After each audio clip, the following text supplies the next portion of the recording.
नमस्कार दोस्तों, मैं कुशध्वज पांडे आपका अपने YouTube चैनल ट्रेनिंग जंक्शन पे स्वागत एवं अभिनंदन करते हैं। आज मैं आपको कक्षा 6 की हिस्ट्री का पहला चैप्टर जो कि है क्या, कब, कहाँ और कैसे, इस चैप्टर पे हम डिस्कशन करेंगे।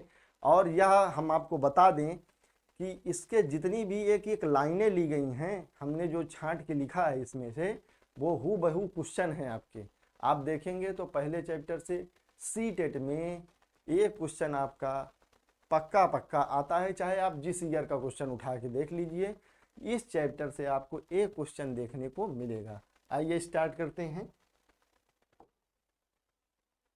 जैसे यहाँ पे हमने बनाया है कि कृषि का आरंभ 8000 वर्ष पूर्व हुआ है। ब्रैकेट में हमने लिखा है 6000 बीसी।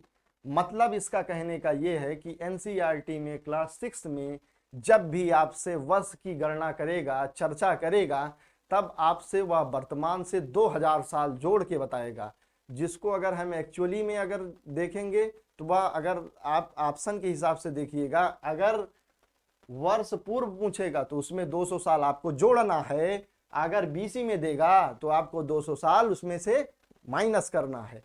फिर दूसरा उदाहरण देखेंगे कि सिंधु सभ्यता के प्रथम नगर जो बने थे वह 4700 वर्ष पूर्व दिया है ना। इसी तरह देखिए कि बीसी में हमने क्या लिखा है, 2700 बीसी दिखा है, 2000 वर्ष माइनस किया है। इस तरह आप देखेंगे गंगा घाटी के नगर मगध का बड़ा साम्राज्य जो उदय हुआ था वो 2500 वर्ष पूर्व दिया हुआ है, जबकि बीसी में आपका जाएगा 600 बीसी लगभग लगभग भी बात करते हैं। एनसीईआरटी जो फॉलो करता है, सन जो दे रहा है वह वर्ष पूर्व में दे रहा है। तो आपको कोई भी क्वेश्चन अगर आप इस फॉन्ट में आता है तो आपको उसमें 2000 साल आपको जोड़ देना पड़ेगा। ठीक, अब चलते हैं नेक्स्ट पेज पे। अब देखिए मानचित्र नंबर 1 पे आपके बुक में दिया हुआ है क्लास 6 में जो मानचित्र, हमने उसका यूज नहीं किया है, दूसरा मानचित्र लिए हैं जिससे आपको ज्यादा बढ़िया समझ में आ सके। तो मानचित्र 1 में प्रश्न नंबर 2 में आप देखेंगे तो नर्मदा नदी का जो है पता लगाओ। नर्मदा नदी आप यहां से देख रहे हैं कि ये नर्मदा नदी है, ये नर्मदा नदी है, पता लग गई नर्मदा नदी कौन सी है, ये आपकी हो गई नर्मदा नदी। बात समझ में आ रही है। अब यहां पे लिखा है कि कई लाख वर्ष पूर्व, कई लाख वर्ष पहले से लोग इस नदी के तट पर रह रहे थे। वहां रहने वाले आरंभिक लोगों ने कुशल संग्राहक थे जो आसपास के जंगलों की विशाल संपदा से परिचित थे तथा अपने भोजन के लिए वे जड़ों, फलों तथा जंगल के अन्य उत्पादों का यहीं से संग्रह किया करते थे। वे जानवरों का आखेट यानी शिकार भी किया करते थे। ये क्वेश्चन पूछा हुआ है, आगे चल के आपको दिखाएंगे कि नर्मदा नदी के जो किनारे रहने वाले लोग थे, नर्मदा नदी ये पहाड़ी इलाका है आपका, यह वाला क्षेत्र आपका पहाड़ी इलाका है। तो यहाँ पे लोग आरंभिक कृषि नहीं कर पाएंगे, तो यहाँ क्या करेंगे, वो जंगल के जितने भी उत्पाद होंगे उनको ग्रहण करेंगे, उनका संग्रह करेंगे और साथ में अपने जीविकोपार्जन के लिए, आरंभिक मानव का जैसे लक्ष्य था कि जीविकोपार्जन ही करना है, उनको जीना है केवल, तो वो किसी भी तरीके से चाहे अन्न का संग्रह करके और चाहे पशुओं को जो है मार कर शिकार करके जिंदा रहते थे। तो नर्मदा नदी के लोगों का जो मुख्य काम था वह कुशल संग्राहक थे और साथ में जो है आखेटक थे। ये आपको ध्यान रखना है। जो प्रश्न आपसे पूछेगा इसी वे में पूछेगा कि नर्मदा नदी और साथ में ऑप्शन दिया रहेगा, आपको मिलाना होगा। तो नर्मदा नदी के लोग कुशल संग्राहक और तथा साथ में आखेटक और शिकारी थे। नेक्स्ट पेज पे चलते हैं। अगला है, अब तुम उत्तर पश्चिम की सुलेमान और कृथर पहाड़ियों का पता लगाओ। पाकिस्तान आप लोग जो है हमारे देश का एक हिस्सा हुआ करता था जो 1947 में हम लोगों से जुदा हो गया। तो यहाँ पे आप देखेंगे तो दो पहाड़ियाँ हैं, ये किरथर की पहाड़ी है और ये है सुलेमान की पहाड़ी। यहाँ से आप देखेंगे कि इसमें आपसे कहा है अब तुम उत्तर पश्चिम की ओर सुलेमान और किरथर की पहाड़ियों का पता लगाओ। तो मैप में हमने पता लगा लिया कि ये किरथर की पहाड़ी है और ये सुलेमान की पहाड़ी है। तो अब इसमें हम लोगों को पढ़ना है कि क्या प्रश्न इसमें से पूछ सकता है। तो देखते हैं, इस क्षेत्र में कुछ ऐसे स्थान हैं जहां पर लगभग 8000 वर्ष पूर्व, वही तिथि जो आपको हमने प्रारंभ में याद दिलाई थी वही दी है कि 8000 वर्ष पूर्व यानी 6000 बीसी में स्त्री पुरुषों ने सबसे पहले गेहूं तथा जौ जैसी फसलों को उगाना या उपजाना आरंभ किया था। तो यह वाला रीजन आप देखेंगे तो पंजाब बेल्ट का है। पंजाब बेल्ट, ये जो सिंधु नदी वाला क्षेत्र है, तो सिंधु नदी का क्षेत्र उपजाऊ होने के कारण यहाँ पे लोगों ने क्या किया था, स्त्री पुरुषों ने मिलकर गेहूं और जौ जैसी जो है फसलों का उत्पादन चालू किया था। और जब फसल व्यक्ति उपजाएगा, एक जगह रहेगा, तो उसने क्या किया था, इसके साथ साथ उन्होंने गाय, बैल, भेड़, बकरी जैसे पशुओं का जो है पशुओं को पालतू बनाना आरंभ कर दिया था। तो अगर आपसे सुलेमान और किरथर की पहाड़ी आ जाए तो आप वहां पे देखेंगे कि 8000 वर्ष पूर्व या 600 बीसी में लोगों ने गेहूं और जौ की कृषि की थी, माने कृषि का पहला साक्ष्य, और पशुओं को पालतू बनाया था। अब अगले पेज पे चलते हैं। ये आपको अब देखना है कि उत्तर पूर्व में आप गारो तथा मध्य भारत में विंध्य पहाड़ियों का पता लगाना है। तो गारो आपका ये मेघालय राज्य है, ये बांग्लादेश है, और ऊपर ये वाला ये पश्चिम बंगाल, ये आपका यहाँ आसपास जो है मेघालय में ये रीजन जो पड़ता है, यहाँ पे गारो पहाड़ी है। कौन सी पहाड़ी है? गारो पहाड़ी है। ये वाला क्षेत्र ध्यान रखिएगा, ये गारो क्षेत्र है। तो ये हमने गारो पता लगा लिया, और फिर दिया है विंध्य पहाड़ी। तो ये नर्मदा नदी जो बहती है इसके ऊपर ये विंध्य पहाड़ी है। ये वाला जो उत्तर भारत को दक्षिण भारत से बांटता है जो पर्वत, उसे ही विंध्य पर्वत कहते हैं।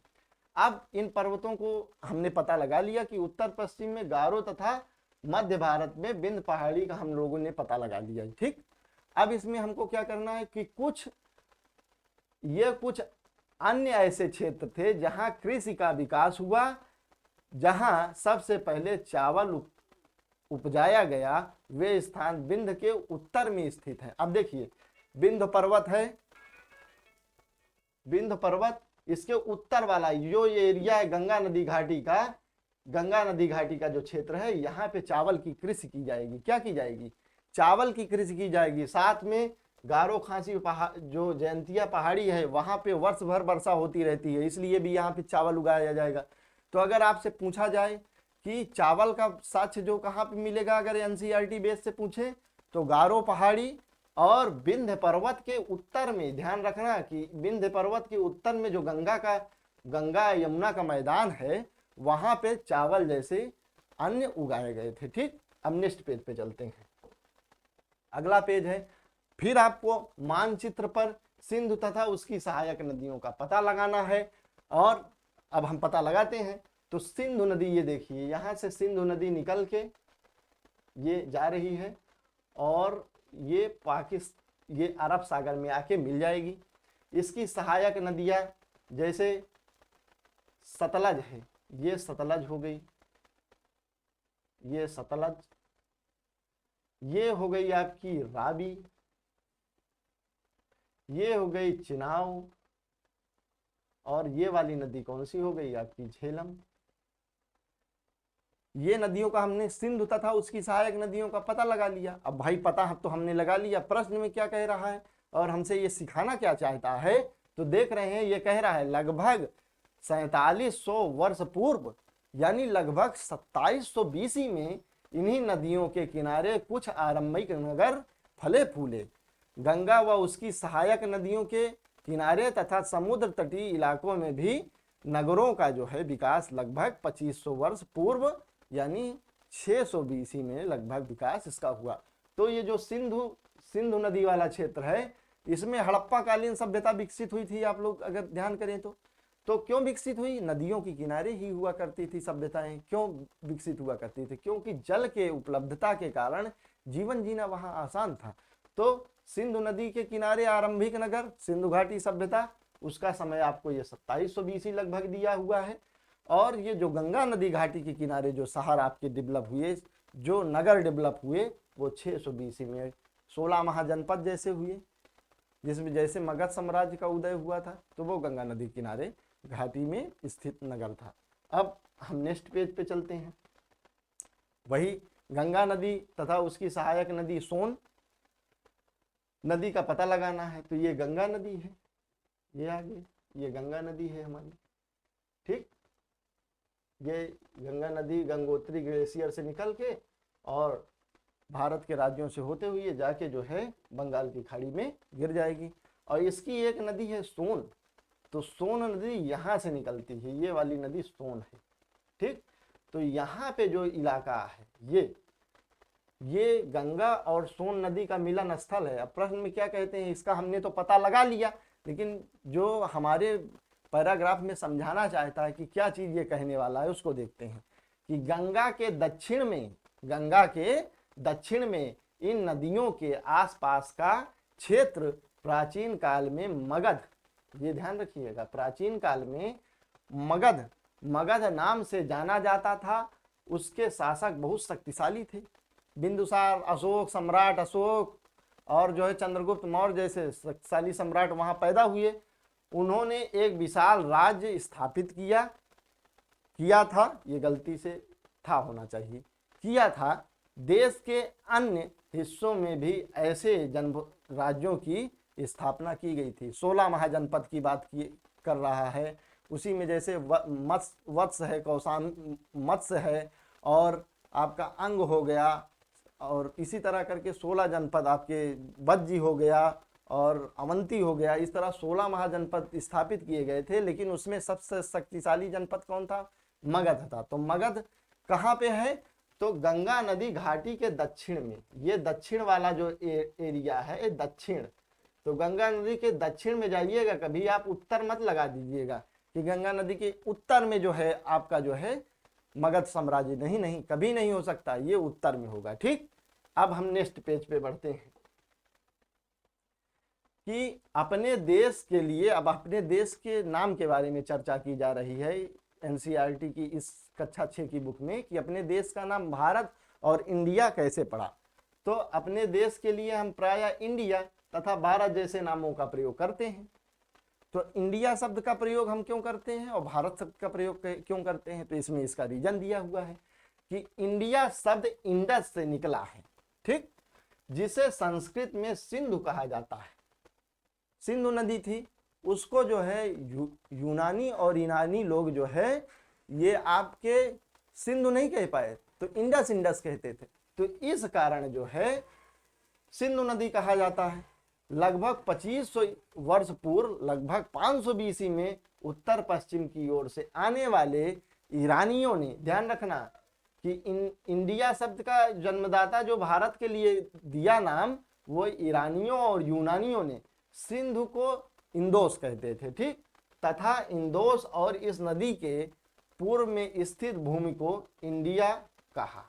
क्या कहा? इंडिया कहा, ठीक। और आप ऋग्वेद जब देखेंगे तो ऋग्वेद का 7वां मंडल है जिसमें जो है दशराग युद्ध का वर्णन है। तो उसी में एक जो है भरत कबीला हुआ करता था। भरत नाम का प्रवेश उत्तर पश्चिम में रहने वाले लोगों ने एक समूह के लिए, कबीले के लिए किया था। इस समूह का उल्लेख संस्कृत के आरंभिक लगभग 3500 यानी 1500 BC में कृत ऋग्वेद में, जैसे हमने आपको बता दिया कि 7वें मंडल में, उसमें जो है दशराग युद्ध में आपको भरत जन का वर्णन मिल जाएगा। उसी कबीले के नाम पर इस देश का नाम बाद में इसका प्रयोग देश के लिए किया जाने लगा और वहां से भरत नाम के कबीले से अपने देश का नाम भारत हो गया। 2 शब्द हमारे संविधान में भी यही वर्णित है, भारत और इंडिया। तो इंडिया आपका चला जाएगा ईरानियों और यूनानियों दिया, और भारत शब्द का प्रयोग हमारे प्रारंभिक जो है, जो आपका ऋग्वैदिक कालीन सभ्यता थी, वहां से इस देश का नाम भारत पड़ा, ठीक। अब हम नेक्स्ट पेज पे चलते हैं। अब हमको जो है इतिहास में जो है इतिहास की जानकारी कैसे होती है, इस बारे में जानने के लिए हमको देखना पड़ेगा कि क्या क्या तथ्य जो है जिनके माध्यम से हम इतिहास के बारे में जानकारी प्राप्त कर सकते हैं। तो अतीत की जानकारी के लिए स्रोत क्या है? सबसे पहले पांडुलिपि। पांडुलिपि माने हाथ से लिखी गई लिपि। तो अतीत की जानकारी हम कई तरह से प्राप्त कर सकते हैं, आगे बताएंगे कि कितने तरीके से प्राप्त कर सकते हैं। इनमें से एक तरीका अतीत में लिखी हुई पुस्तकों को ढूंढना और पढ़ना है। यह पुस्तकें हाथ से लिखी होने के कारण पांडुलिपि कहलाती थी, कही जाती हैं, कहलाती हैं। तो ये पुस्तकें किससे लिखी गई हैं? हाथ से। ध्यान रखना इस बात को कि पांडुलिपि का मतलब है हस्तलिखित जो है आपकी कृति, वो पांडुलिपि कहलाएगी। अंग्रेजी में पांडुलिपि के लिए प्रयुक्त होने वाला शब्द मेन्यूस्क्रिप्ट है। क्या है? मेन्यूस्क्रिप्ट है। शब्द लैटिन का है ये मीनू, जिसका अर्थ क्या होता है? जिसका अर्थ ही होता है हाथ से। तो पांडुलिपि क्या है? हाथ से लिखी गई कृति से निकला है। ये पांडुलिपियां प्रायः ताड़पत्र, ये पांडुलिपियां किसमें लिखी जाती थी? तब भैया पेन, कापी, पेंसिल, मेट्टा तो हुआ नहीं करता था, तो क्या करते थे? ताड़पत्र में लिखते थे। या हिमालय क्षेत्र में एक विशेष प्रकार का वृक्ष उगता है जिसका नाम होता है भुर्ज, और भुर्ज नामक पेड़ की छाल से विशेष तरीके से तैयार करके भोजपत्र तैयार किया जाता था। आज भी लोग ताबीज और बीज में इसी भोजपत्र का प्रयोग करके लिख के मंत्र और जो है ताबीज में रख देते हैं, कई सालों तक, हजार सालों तक कहिए ये चले। तो ये एक प्रकार का विशेष वृक्ष है जो हिमालय क्षेत्र में पाया जाता है। तो उसमें भोजपत्र में जो है आपकी पांडुलिपि को लिख दिया जाता था। तो उसमें आपके पांडुलिपियां किसमें हो जाएंगी? ताड़पत्र में हो जाएगी और भोजपत्र पर लिखी मिलती हैं। ठीक, इतना समझ में आ गया। पांडुलिपि इतिहास जानने का पहला साधन है। यद्यपि पांडुलिपियां लिखित साक्ष्य नष्ट हो चुके हैं, लेकिन फिर भी बिहारों में और मंदिरों में कुछ जो है पांडुलिपियां सुरक्षित हैं। अब आगे देखते हैं ऐसे कौन से स्रोत हैं जिनसे हम इतिहास की जानकारी प्राप्त कर सकते हैं। तो दूसरा अभिलेख है। अभिलेख क्या होते हैं? कि ऐसे लेख पत्थर अथवा धातु जैसी अपेक्षाकृत कठोर सतहों पर उत्कीर्ण किए गए। अभिलेख जैसे आप देखते होंगे कि आजकल जब घर बनता है तो ये फलाना बिला, उसमें जो है अभिलेख लिख दिया जाता है, ये इस पोस्ट पे थे, इनके नाम पे ये। तो अभिलेख हम लोग पत्थरों में उत्कीर्ण करते हैं। तो पुराने समय के लोग पत्थरों में या कठोर धातु में भी जो है ये लोग अभिलेखों का उत्कीर्णन किया करते थे। तो कभी कभी शासक अथवा अन्य लोग अपने आदेशों को इस प्रकार उत्कीर्ण किया कर, यहाँ पे ये शब्द गलत है, उत्कीर्ण करवाते थे ताकि लोग उन्हें देख सकें। शासक थे, जैसे सम्राट अशोक ने बहुत सारे अभिलेख खुदवाए। सम्राट अशोक का जो अभिलेख के माध्यम से इतिहासकार पूरा लिखा गया। अगर अभिलेख ना होते तो सम्राट अशोक के जितने भी अभिलेख हैं उनके इतिहास को पढ़ा ना जा सकता। तो आप समझ सकते हैं सम्राट अशोक ने अपने पूरे जो बातें कही लगभग अभिलेखों के माध्यम से कह दिया। तो इसलिए जो है अभिलेख वो जो है पत्थरों पर उत्कीर्ण करवाया था ताकि लोग क्या कर सके, उनके बारे में जानकारी प्राप्त कर सकें। ठीक, कुछ अन्य प्रकार के अभिलेख भी मिलते हैं जिनमें से राजाओं तथा रानियों सहित अन्य स्त्री पुरुषों ने भी अपने कार्यों के विवरण हेतु उत्कीर्ण करवाए। जैसे राजा भी नहीं करते थे। एक जो है आप देखेंगे तो चंद्रगुप्त मौर्य और अशोक के समय में वहाँ जो है राजस्थान, वो गुजरात में एक रुद्रदामन झील थी, सुदर्शन झील थी। सुदर्शन झील का उत्कीर्णन जो है बार बार उसका जो है उत्थान और उसका जीर्णोद्धार कराया गया। इसकी जानकारी हमें रुद्रदामन के जूनागढ़ अभिलेख से मिलती है।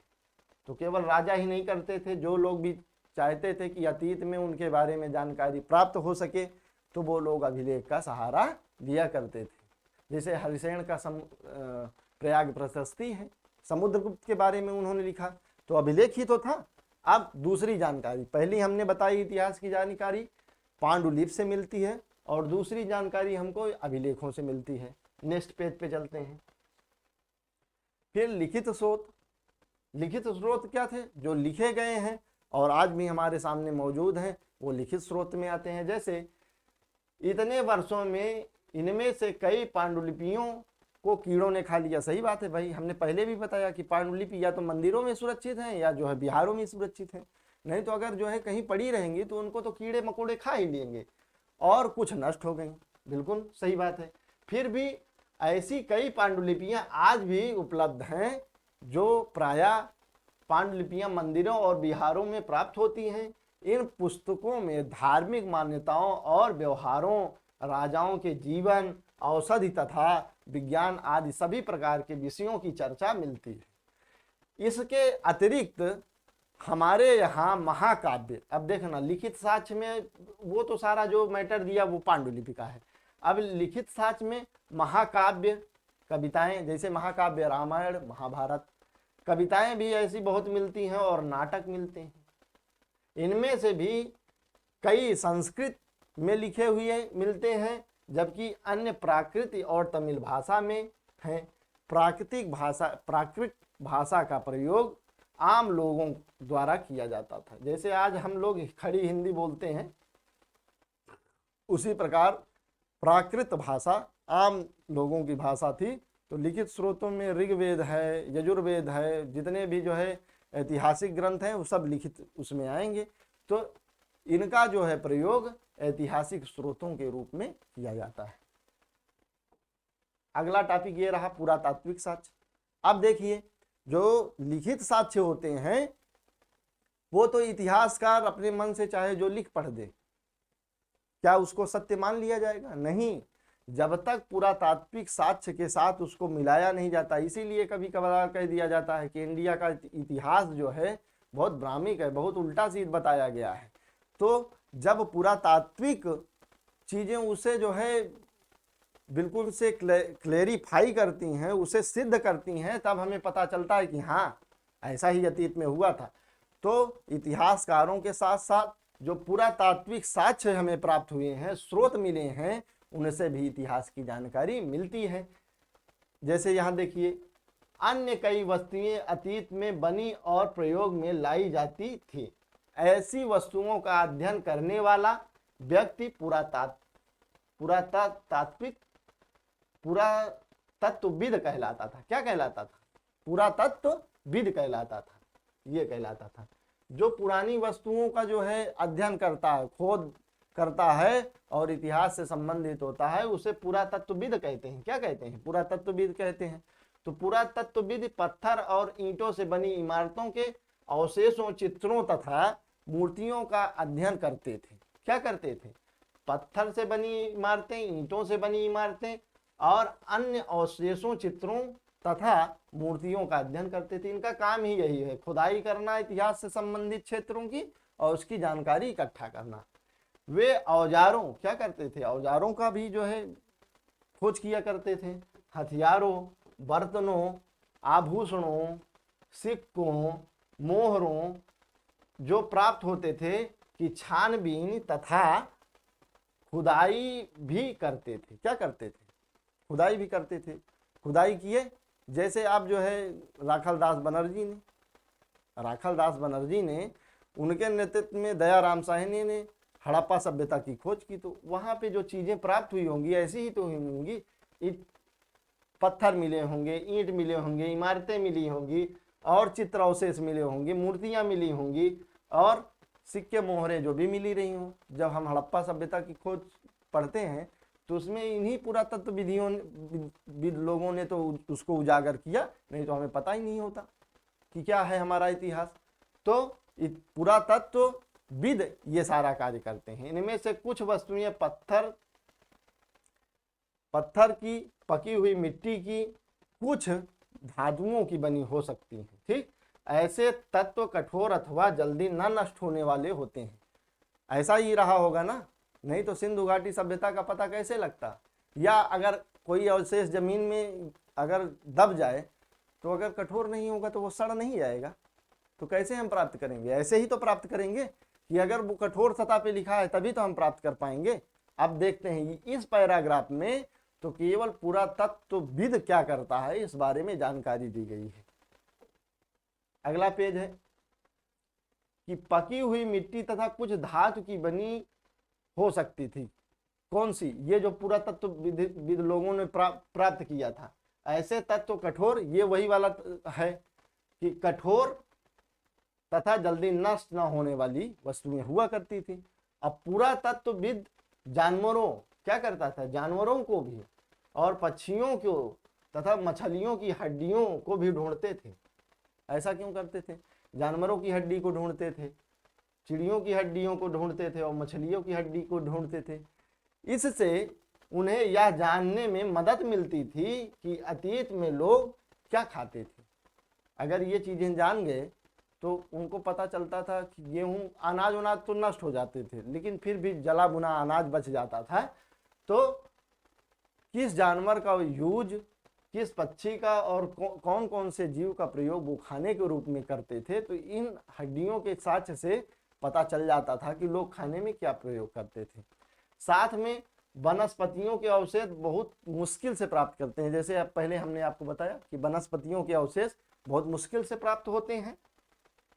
यदि अन्न के दाने अथवा लकड़ी के टुकड़े जल जाते हैं, जब वो जल जाएंगे तो वे जले हुए रूप में बचे रहते हैं। क्या होते हैं? जल जाता है भाई, कार्बन हो जाता है, पड़ा रहता है। जब बहुत दिन बाद खुदाई होती है तो पता चल जाता है कि ये इस दाने का जो है प्रमाण वहां से मिला था। शर्त यही है कि जला होना चाहिए उसे। अगर वही सीधा सीधा है, नहीं जला है, तो वो सीधा सीधा नष्ट हो जाएगा, जमीन में मिल जाएगा। अब अगला ये है कि स्रोत शब्द, यहाँ पे स्रोत शब्द का यहाँ पे शब्द होना जरूरी।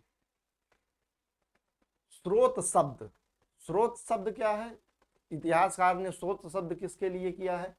पांडुलिपियों, अभिलेखों तथा पुरातत्व से ज्ञात जानकारियों के लिए इतिहासकार ने प्रायः स्रोत शब्द का प्रयोग किया है। किस शब्द का प्रयोग किया है? स्रोत शब्द।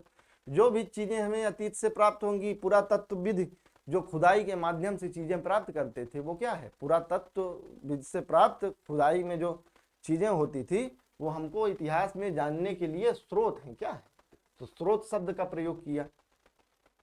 अतीत का अध्ययन करने वाले लोगों को इतिहासकार, जो पुराने समय में, आज से पुराने समय जो बीत चुका है उसके बारे में जो अध्ययन करते हैं, उन्हें इतिहासकार कहा जाता है। स्रोत के प्राप्त होते ही अतीत के बारे में पढ़ना बहुत रोचक हो जाता है ना। जैसे ही स्रोत पता चलता है, हमें सिंधु घाटी सभ्यता के जो स्रोत पता चलते हैं, हम देखते थे कि वहाँ कितनी बड़ी इमारत पाई गई जो मोहनजोदड़ो में थी। तो सबसे बड़ी इमारत क्या थी वहाँ पे? स्नानागार सबसे बड़ी इमारत मानी जाती है वहाँ पे। तो ये स्रोत जब हम पाते हैं तो हम बहुत रोचक, बहुत खुशी हो जाते हैं, क्योंकि इन स्रोतों की सहायता से ही हम धीरे धीरे अतीत का पुनर्निर्माण करते हैं। क्या करते हैं? पुरातत्वविद जो स्रोत प्राप्त करते हैं, उन्हीं से वो लोग फिर से अतीत का ताना बाना बुनते हैं, कहानियां सोचते हैं और इतिहास से मिलाते हैं कि लोगों का जीवन, लोगों का रहन सहन, लोगों की सामाजिक स्थिति कैसी रही होगी। जब इतिहासकार और पुरातत्वविद दोनों मिलते हैं तभी सही इतिहास का सृजन होता है। अतः इतिहासकार तथा पुरातत्वविद इन दोनों जासूसों की तरह है जो उन सभी स्रोतों का प्रयोग सुराग के रूप में कर अतीत को जानने का प्रयास करते हैं। तो यहाँ पे 2-3 पैराग्राफ में हमने पुरातत्वविद के बारे में जानकारी प्राप्त की, पुरातात्विक साक्ष्य के बारे में प्राप्त की, और साथ साथ यह देखा कि बिना इतिहासकार और बिना पुरातत्वविद दोनों के बिना संयोग से एक निष्पक्ष इतिहास को लिखा नहीं जा सकता। आगे चैप्टर देखते हैं। अब आपसे प्रारंभ में हमने जो है डेट जो है 2-3 डेटें जो है वर्णन किया था, उसका क्लैरिफिकेशन किया था, लेकिन आज हम ये पूरा डाउट क्लियर कर देंगे। अतीत में जो डेटें पूछी जाती हैं बड़ी भ्रमित करती हैं, तो इसलिए आज हम क्या करेंगे, डेट को ऐसा पढ़ लेंगे कि डेट कभी जो है बुलबे नहीं करेगी। तो देखिए, अंग्रेजी में बीसी शब्द का प्रयोग जो है ईसा पूर्व के लिए किया जाता है।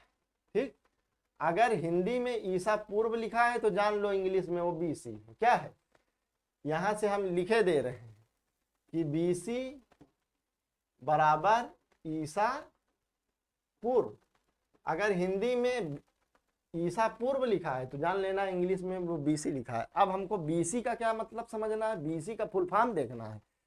तो बीसी का फुल फॉर्म होता है बिफोर क्राइस्ट। ईसा मसीह और ईसवी का क्या तात्पर्य होता है, ईसा मसीह के जन्म से पूर्व या पहले। तो एक दोनों बातें वही हैं, बीसी इंग्लिश टर्म है और ईसा पूर्व हिंदी शब्द है। तो ऐसा तो था नहीं कि जब से ईसाई टपके तभी से सालों की गणना हो रही है। ये बात दूसरी है कि ईसाई जो ग्रेगोरियन कैलेंडर है आज विश्व में मान्य है। तो इसलिए घटनाओं को दो भागों में बांट दिया गया, ईसा मसीह के जन्म के पहले की चीजें और ईसा मसीह के जन्म के बाद की चीजें। तो जो ईसा मसीह के जन्म के पहले की चीजें हैं उसे हम बीसी या ईसा पूर्व कहते हैं। क्या कहते हैं, बीसी या ईसा पूर्व कहते हैं। बीसी का अर्थ हो गया बिफोर क्राइस्ट, उसी का हिंदी में अर्थ होता है ईसा पूर्व, जिसका फुल फॉर्म हुआ ईसा मसीह के जन्म से पूर्व की घटनाएं। ठीक, अब देखिए यही दो टर्म नहीं, क्या करता है, कंपटीशन इतना हार्ड है कि हम लोगों को उलझाने के लिए और कई टर्म का प्रयोग किया जाता है। तो दो शब्द आपने बीसी और ईसा पूर्व तो समझ लिया, साथ में एक शब्द ये प्रयोग किया जाता है एडी। एडी का फुल फॉर्म होता है एनो डोमिनी। क्या होता है, एनो डोमिनी। देख लेना कैसे क्वेश्चन उलझा रहा है, चाहे तो ईसवी कह दे लेकिन नहीं, उलझा रहा है हम लोगों को। इसका अर्थ होता है एनो डोमिनी, जिसका अर्थ होता है अंग्रेजी भाषा में ईसा मसीह के जन्म से। क्या होता है, ईसा मसीह के जन्म से, मतलब जब से उनका जन्म हुआ, माने एडी इज इक्वल टू ईसवी। ईसवी माने ईसा मसीह के जन्म के बाद जो चीजें घटित होने लगी उसको हम ईसवी में लिखते हैं। जैसे कोरोना महामारी जब आई तो 2019 था तो ईसवी में लिखते हैं, और बुद्ध का जन्म जो हुआ वो बीसी में हुआ तो उसको हम बीसी में लिखते हैं। तो अब यहाँ पे आप देख लीजिए एडी बराबर ईसवी। एडी का फुल फॉर्म एग्जाम में पूछ लेता है तो उसका फुल फॉर्म होता है एनो डोमिनी, जिसका अर्थ होता है ईसा मसीह, जिसका अर्थ है ईसा मसीह के जन्म से, मतलब ईसवी। ठीक, अब एडी हिंदी में वही हमने बता दिया, ये ईसवी शब्द को वर्णित कर दिया। एडी बराबर क्या हो गया, ईसवी को कहते हैं। ठीक, फिर इतने पे मन नहीं भरा है अभी कंपटीशन में, वो फंसा रहा है। क्या पूछ रहा है, कभी कभी एडी की जगह में सीई लिख देता है। क्या लिख देता है, क्या लिख देता है, एडी की जगह पे सीई लिख देता है। सीई का मतलब है कि लिख देता है जिसका जो अर्थ क्या होता है, कॉमन इरा। क्या होता है, जिसका फुल फॉर्म सी और ई, सी माने कॉमन और ई माने इरा, कॉमन इरा। कॉमन इरा किसके लिए प्रयोग करेंगे देखते हैं नेक्स्ट पेज पे। अब देखिए एडी बराबर सीई बराबर ई माने ईसा पूर्व। तो अगर आपने यह वीडियो देखा है तो आपको बीसी और ईसा पूर्व में कोई अंतर स्थापित करने की जरूरत नहीं, दोनों चीजें एक ही हैं और ये तीनों एक ही। अगर ये आपको दिखता है, अगर आपको दिख जाए कि एडी शब्द का यूज किया गया है, सीई का यूज किया गया है और उसी में ईसवी का यूज किया गया है, तो ये तीनों एक हैं। और साथ में बीसी या बराबर ईसा पूर्व, ये दोनों एक हैं। अब आप कभी कंफ्यूज मत होइएगा, ये साल जो प्रयोग किए गए हैं कि कैसे जो है कंपटीशन में ईसवी और सन को लेके क्वेश्चन फंसाता है, वो आपको हमने क्लैरिफाई यहाँ पे कर दिया। कभी कभी बीसी की जगह बीसीई लिख देता है। क्या करता है, बीसीई। अब बीसीई का प्रयोग क्यों करता है, इसका फुल फॉर्म क्या है, बिफोर कॉमन इरा। क्या कर दिया, जैसे बीसीई कॉमन इरा लिखा था ना, तो बीसीई बिफोर कॉमन इरा, तो ये भी बराबर बीसी के होता है, जिसका मतलब होता है बिफोर क्राइस्ट। और बीसीई का मतलब भी हो गया बिफोर जीसस क्राइस्ट, मतलब ईसा मसीह के पूर्व का जो साल है, ईरा है, उसे ही BCE कहा जाता है। ठीक, और अब देखिए और फंसाया कि PE का फुल फॉर्म क्या होता है। PE का बिफोर प्रेजेंट, PE का क्या फुल फॉर्म हो गया, बिफोर प्रेजेंट माने वर्तमान से पहले, तो वर्तमान से पहले बिफोर प्रेजेंट, तो वही वाला सम आ जाएगा ना, BC बराबर BP। बिफोर प्रेजेंट माने वर्तमान से जो पहले की चीजें हैं उसको BP कह देंगे। इस तरीके से आज से आपका कभी भी एग्जाम में ईसा पूर्व, BC और AD, BCE और BP से क्वेश्चन गलत होने वाला नहीं है। जब भी कभी आप कंफ्यूजन में होइएगा ये वीडियो देखिएगा, आपका डाउट सारा क्लियर हो जाएगा। ये तो रहा जो है कक्षा 6 NCERT का पहला चैप्टर। अब देखना, अभी हम आपसे कह रहे थे ना बार बार कि देखना कैसे क्वेश्चन डायरेक्ट आया है, तो आप क्वेश्चन देखिए। देखो इतना पढ़ाए थे उसमें ये क्वेश्चन मिलाया है। देखो, निम्नलिखित का मिलान कीजिए, निम्नलिखित का मिलान कीजिए। अब मिलान में नर्मदा नदी घाटी पढ़ाए थे ना, तो बताए थे ना कि नर्मदा नदी घाटी के लोग आखेटक एवं संग्राहक थे कि नहीं, संग्राहक। नर्मदा नदी घाटी के लोग आखेटक और संग्राहक थे। ये सीटेट का देखो क्वेश्चन है, हम फर्जी नहीं बता रहे हैं कि अपने मन से गढ़ंत बता दिए कि भैया NCERT में दिया हुआ चैप्टर है और उसमें से क्वेश्चन हमरे हिसाब से नहीं पूछता है। हमरे हिसाब से नहीं पूछता, ये अपने हिसाब से पूछा है। देखो सीटेट में 8/12/2019 में ये क्वेश्चन आया था, और आप NCERT के क्लास 6 जब किताब उठाएंगे तो ये चैप्टर आपको ये क्वेश्चन सेम टू सेम मिल जाएगा। इतना पढ़ने के बाद केवल हम लोगों को करना क्या होता है, प्रश्न सॉल्व करना होता है। तो देखिए, ये नर्मदा नदी घाटी के लोग कैसे थे, आखेटक थे, अभोजन संग्राहक थे। संग्राहक हो जाएगा, डाउट क्लियर। अब देखिए बच्ची, जब आप ये बज्जी जो दिया है इसको जब आप पढ़ेंगे, 16 महाजनपद पढ़ेंगे तब उसमें ये प्रश्न आ जाएगा। तो ये ऐसे उठा लिया है, लेकिन प्रश्न आया तो भैया मिलान तो करना ही पड़ेगा। तो ये आरंभिक नगर क्या था, भारत में आरंभिक गणतंत्र हुआ करता था 600 शताब्दी BC में। लोग कहते हैं कि लोकतंत्र फ्रांस में उदय हुआ, अमेरिका में उदय हुआ ना, भारत में हुआ करता था। प्रारंभिक गणतंत्र थे यहाँ पे, यहाँ जनता द्वारा शासन किया जाता था। ठीक, अब गारो खासी जयंतिया पहाड़ी के बारे में जब बता रहे थे तो गारो पहाड़ी के बारे में बताए। तो गारो खासी के लोगों की विशेषता क्या थी, प्रारंभिक ऐसे थे जिन्होंने चावल जो है खेती प्रारंभ किया था। हाँ, और उसी में बताए थे सुलेमान और किरथर के पहाड़ी पे जो लोगों थे वो उन्होंने 8000 वर्ष पूर्व या 600 BC में चावल, गेहूं और जौ की खेती की तथा पशुपालन किया। आगे देखना क्वेश्चन में मिलेगा कहीं ना कहीं। अब गंगा घाटी में लोग क्या करते थे, लगभग 2500, वही वाला साल जो पहले डिस्क्राइब किए थे उससे 2000 वर्ष कम कर देना है। तो लगभग जो है आपका 2000 वर्ष पूर्व है, तो यहाँ पे आप जो है 600 BC लिख सकते हैं।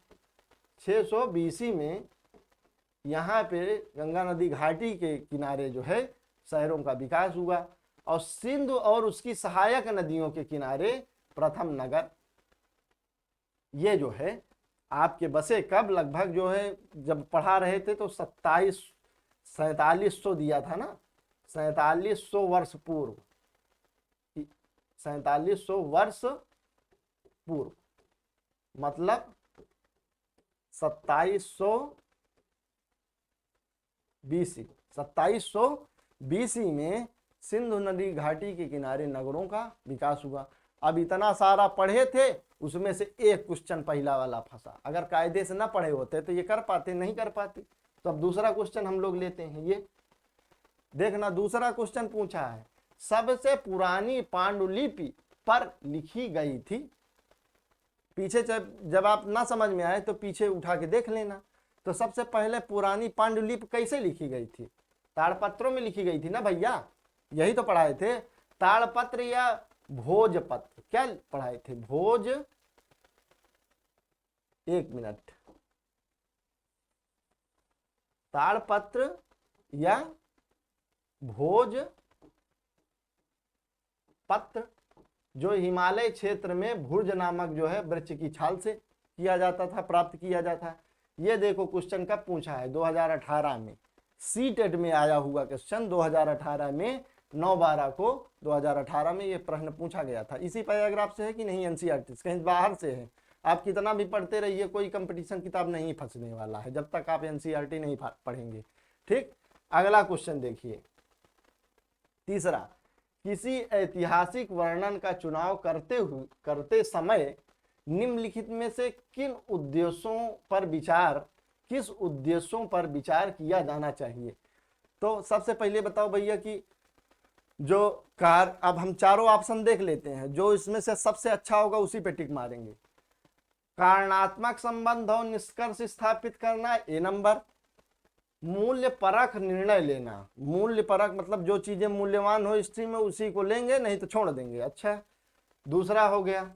और तीसरा, लोकप्रिय घटनाओं को उजागर करना, तो लोकप्रिय घटना को उजागर करेंगे, और अगर जो है घटना लोकप्रिय नहीं तो इतिहास में उजागर नहीं करेंगे, ऐसा नहीं है।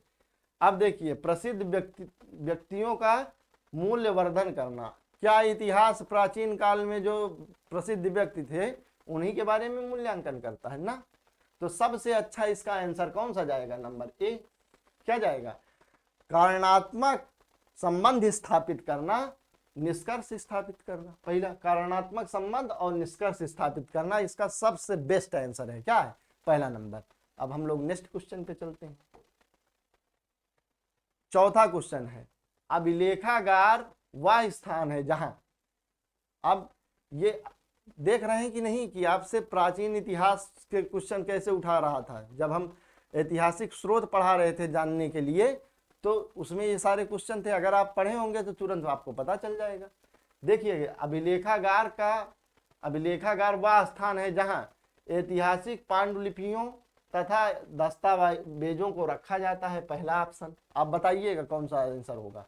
खुदाई में प्राप्त पशुओं और पक्षियों की हड्डियों को रखा जाता था, अभिलेखागार है, ध्यान रखना। पूरा तत्वज्ञों द्वारा प्राप्त किए गए पत्थर और ईंटों से अपनी इमारतों के अवशेषों को रखा जाता था। और चौथा, खुदाई में पाई गई मूर्तियों को रखा जाता था। तो अभिलेखागार है, तो अभिलेखागार तो भैया ऐतिहासिक पांडुलिपियों तथा दस्तावेजों को रखा जाता था। ये सबसे उचित आंसर आपका ये वाला हो जाएगा। ठीक, बातें समझ में आ रही हैं? अगर आ रही हैं तो हम अगले प्रश्न पे चलते हैं। पांचवा प्रश्न, उच्च प्राथमिक स्तर पर ऐतिहासिक तथ्यों इतिहास लेखन को पढ़ाने के लिए निम्नलिखित में कौन सी विधि अधिक प्रासंगिक होगी।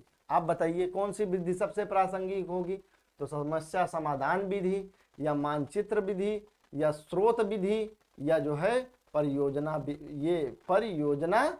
विधि।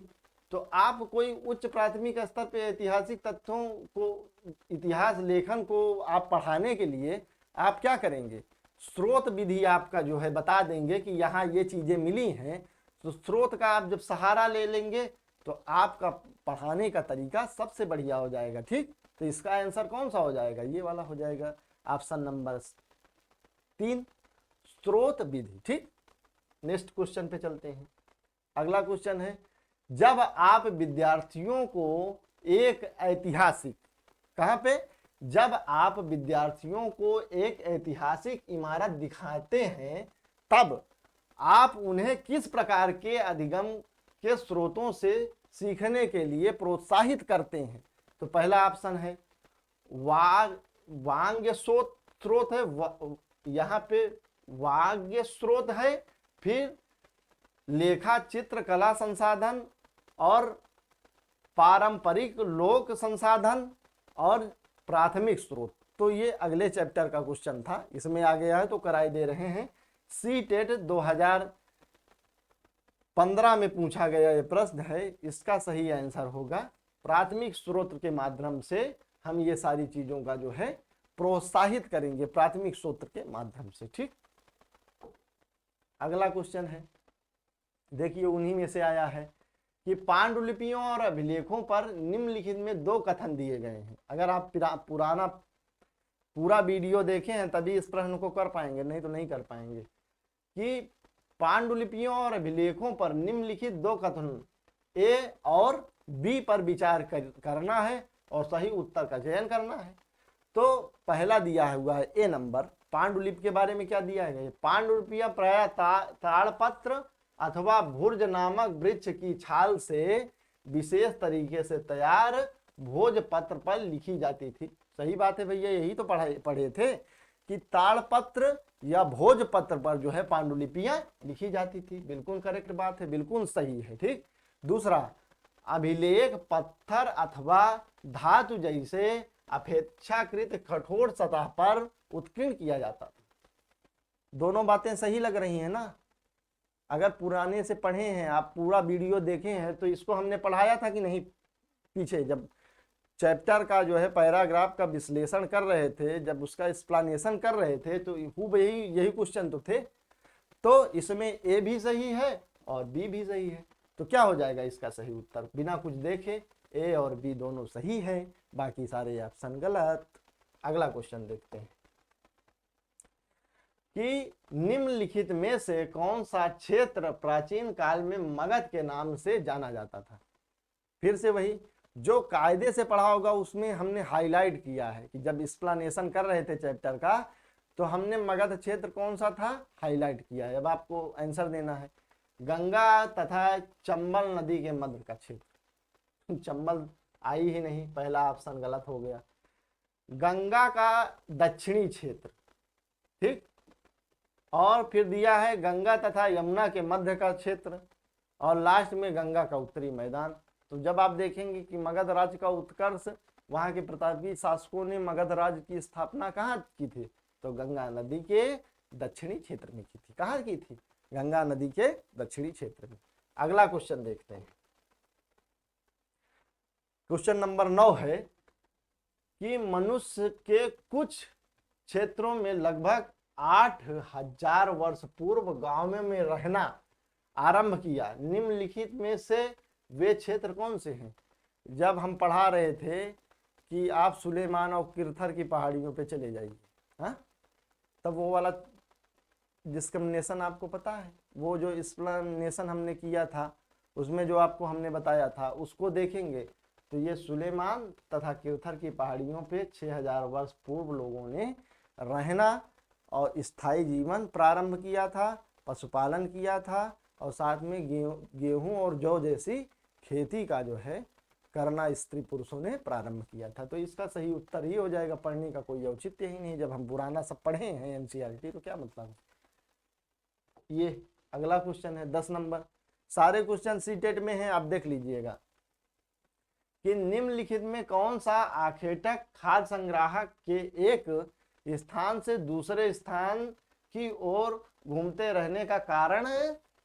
ये सब देखिएगा, नहीं था, ठीक। तो नहीं था, तो जंगल में जो है संसाधनों की खोज के लिए, हाँ सही बात है, लोग रहते थे जंगल में, संसाधन की खोज करते थे, एक स्थान से दूसरे स्थान चले जाते थे, सही बात है। एक स्थान पर रहने से संसाधनों में कमी हो जाती थी, सही बात है। कोई व्यक्ति एक ही जगह रहेगा, एक ही चीज खाता रहेगा, तो संसाधन की कमी नहीं हो जाएगी, दोनों सही है। उन जानवरों का पीछा करना जिनमें से जिनका वे शिकार करते थे, सही बात है। कोई अगर किसी का फेवरेट डिश है तो उनका पीछा नहीं करेंगे, तो इसलिए लोग एक स्थान से दूसरे स्थान चले जाया करते थे।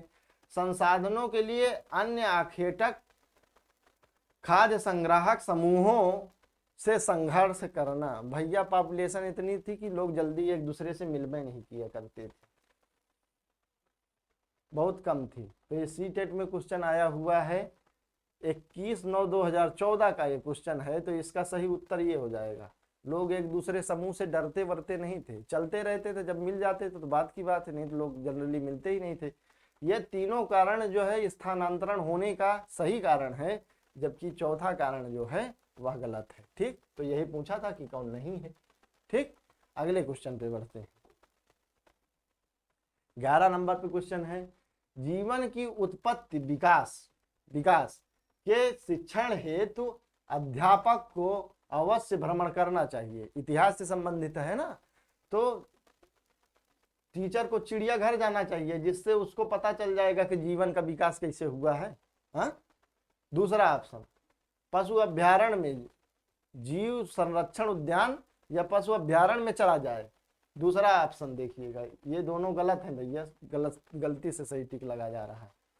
तो ये चिड़ियाघर में आप जाएंगे कि ये पशु अभ्यारण्य में चले जाएंगे? आप प्राकृतिक इतिहास ऐतिहासिक संग्रहालय में जाएंगे, ऐतिहासिक संग्रहालय में, दोनों देखते रहिएगा। सबसे अच्छी बात यह है कि आप पुरातात्विक संग्रहालय में चले जाइए, आपको पुराने जीवन से संबंधित कि लोगों का उद्भव कैसे हुआ ये आपको तुरंत जानकारी मिल जाएगी। तो टीचर्स को यहाँ बच्चों को लेके जाना चाहिए। इसका सही उत्तर कौन सा हो जाएगा? ऑप्शन नंबर 4 जो इसका राइट आंसर है। ये किस एग्जाम में आया है, कौन से वर्ष में? तो सीटेट में 2012 में जो 10/11/2012 को पेपर हुआ था उसमें आया हुआ यह क्वेश्चन है। ठीक, नेक्स्ट क्वेश्चन पे चलते हैं कि ऐतिहासिक स्थल वह है जहां इतिहासकार इतिहास लिखते हैं ऐतिहासिक स्थल। अब जहां इतिहासकार इतिहास लिखने लगे वो ऐतिहासिक स्थल हो जाएगा, तो पहला ऑप्शन गलत हो गया। अतीत के स्मृति शेष अवशेष मिलते हैं, मान लो नीचे जमीन में गड़े हुए हैं और मिलते हैं, तो कैसे आपको पता? तो ये भी ऑप्शन हमें सही नहीं लग रहा है। फिर उत्खनन के लिए क्रियाकलाप होते हैं, मान लो जैसे जहाँ कोयला जो है, कोयला खोदा जा रहा है तो वहां भी तो उत्खनन हो रहा है, लेकिन क्या जहाँ सब जगह उत्खनन होता है? अच्छा, ये इसको ध्यान रखिएगा, ये वाला ये गलत होता जा रहा था कि उत्खनन के लिए क्रियाकलाप होते हैं। तो कोयला जहाँ खोदा जा रहा है, जहाँ चांदी खोदी जा रही है, सारी चीजें हो रही हैं, तो क्या सब जगह इतिहास ही मिल रहा है ना? ऐतिहासिक स्थल नहीं हो जाएगा वो। इतिहास पर लोग जहाँ जुड़ते हैं, मान लो किसी चाय पे दुकानदार पे इतिहास की लोग चर्चा करने लगे तो वही ऐतिहासिक स्थल हो जाएगा। तो ये वाला भी ऑप्शन गलत हो गया, ये वाला भी गलत हो गया, ये वाला आपने देखा गलत है, तो इसका सही आंसर ये वाला हो जाएगा। अतीत के स्मृति अवशेष मिलते हैं। ये रहे पुराने वर्षों के पेपर, और ये उसका सबसे लास्ट क्वेश्चन जाएगा कि प्रारंभिक स्तर पर इतिहास शिक्षण का सबसे महत्वपूर्ण और प्रभावी तरीका है। तो जब आप किसी बच्चे को पढ़ा रहे हो इतिहास, तो उसका सबसे प्रभावी तरीका क्या हो सकता है? चर्चा पद्धति ये होगा, ठीक, नहीं होने वाला। प्रश्न उत्तर यही भी नहीं होगा, प्रश्न उत्तर पूछे ये भी नहीं होगा। किसी चीज का बहुत विकास कर व्याख्या कर दें तब भी बच्चा नहीं समझेगा। इतिहास से अगर आपको कोई चीज पढ़ानी है तो आप कथा कहानी बढ़िया से सुनाइए, बच्चा खूब इंटरेस्ट लेके सुनेगा और ऐतिहासिक जो है शिक्षण खूब बढ़िया से होगा। ठीक, तो ये रहे आपके पहले चैप्टर के प्रीवियस ईयर क्वेश्चन। यहाँ आज हमारा यह पहला वीडियो कंप्लीट होता है। मैं कुशल ध्वज पांडे अब आपसे विदा लेना चाहूँगा। नमस्कार।